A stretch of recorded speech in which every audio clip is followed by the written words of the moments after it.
Love, Death and Robots Volume 2 is out now on Netflix and it's proving to be pretty good. I was a really big fan of Volume 1 that came out back in about, I think, like early or late 2019. So it's been quite a bit of time since we've seen more stuff from this. But it was highly rated by myself and a lot of my friends. So I've been really looking forward to seeing Volume 2 come out. I did a little trailer reaction when that was first announced and it looked super promising. So yeah, let's take a look and see what we're dealing with.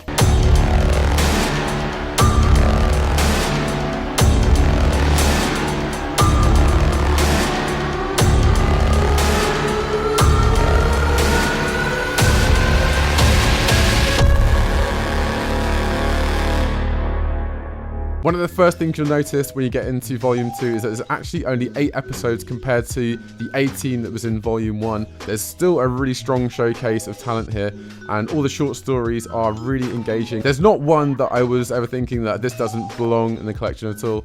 Obviously, when you're dealing with less than half of the amount of content that you would have come to expect from Volume 1, that can be a little bit disappointing in of itself. But the good news is that there's already an announcement for Season 3 or Volume 3, which will be happening in next year. So there is that to look forward to as well. Now, from the get-go, if you don't want any information about anything involved in any of these stories, you want to go in completely fresh and you just want either should I watch this or should I avoid this? Yes, 100%. If you like the first volume in any single way, shape or form, go, stop watching this video right now. Go and check out the whole volume. All the content that is in that volume is really super worth watching. Really unique amount of stories. Really nice variety and different types of CG and animation in there as well. So yeah, I highly recommend it. So if you want to stick around and hear a little bit more about what the stories entail and my kind of impressions of them, then yeah, keep on watching, just keep it right here and we'll get into them. Obviously, because they are short stories, I'm not going to go into too much of a deep dive, so I'm just going to try and give you like a little synopsis of what each episode is about and my personal feelings about them. Right, so let's get into it.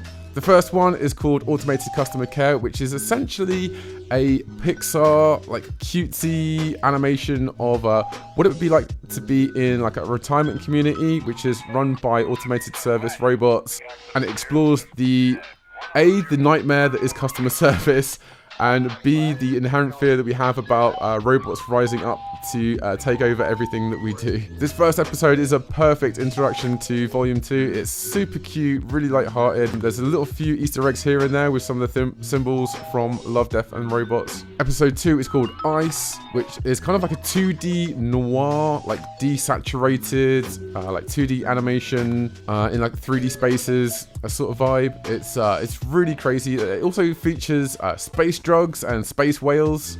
So what's not to love? I mean, if you don't want to see an episode about space drugs and space whales, then I don't even know what you're doing here. We're talking about space drugs and space whales. Episode 3 is called Pop Squad, which features really high quality CG, even though it has a very kind of stylized environment, and the characters in there are super stylized as well. It's got a very sort of Blade Runner meets Fifth Element sort of vibe going on, where there's a whole underground, dirty, rotting society, and you go above the clouds and it's all euphoric kind of utopian society kind of stuff. It's definitely the darkest episode so far, but it's really good. Even some of the subjects it deals with are very heavy, but just like with all things Love, Death and Robots, it's got a very unique take.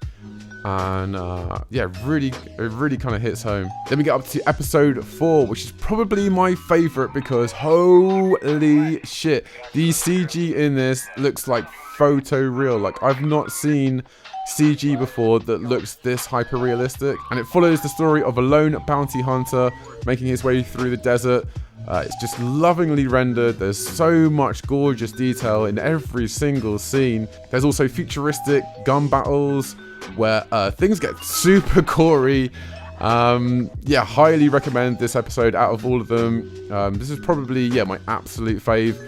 I'd quite happily watch a full season of just watching this character. Episode 5 is called Tall Grass, which is really unique. It kind of it has this kind of old school, hand-drawn, sketched on 3D models feel about it. Unexpected stop on a train journey.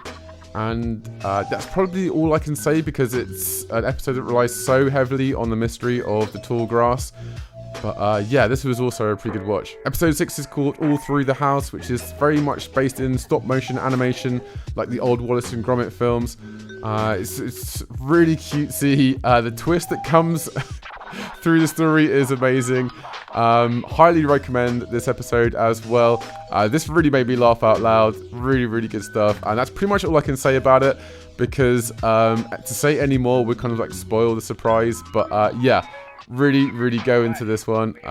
It's so short and sweet. I love it. Episode 7 is called Life Hutch, which is another beautifully rendered bit of CG. Like the guys that make this are like, it's just next level. Like I've not seen, even in some like high-end films, like animation looked this sharp before. And this is about a guy that crash lands on an alien planet who is awaiting discovery. And that's as again with all these short stories, it's about as much as I can give away.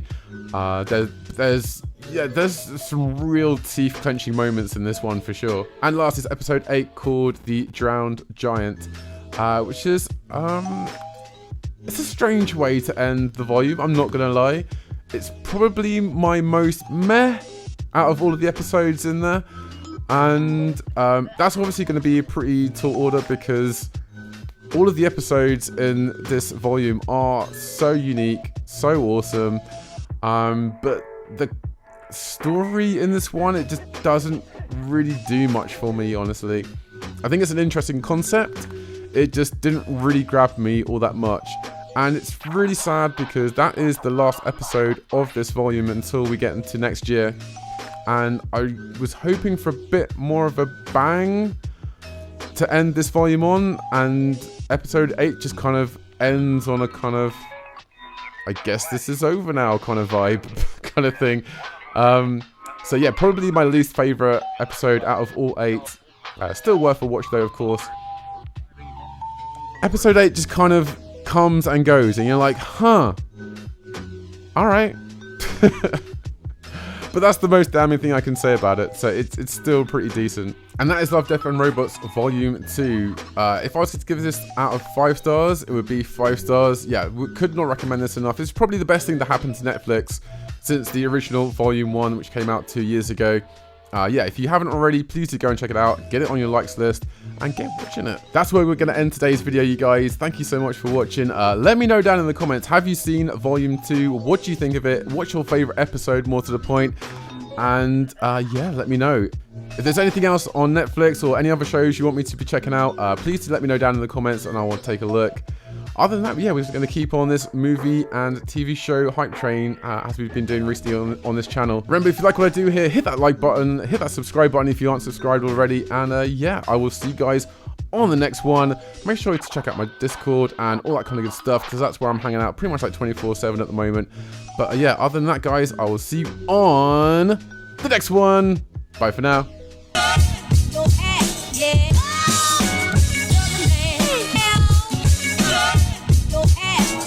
One of the best to ever do it.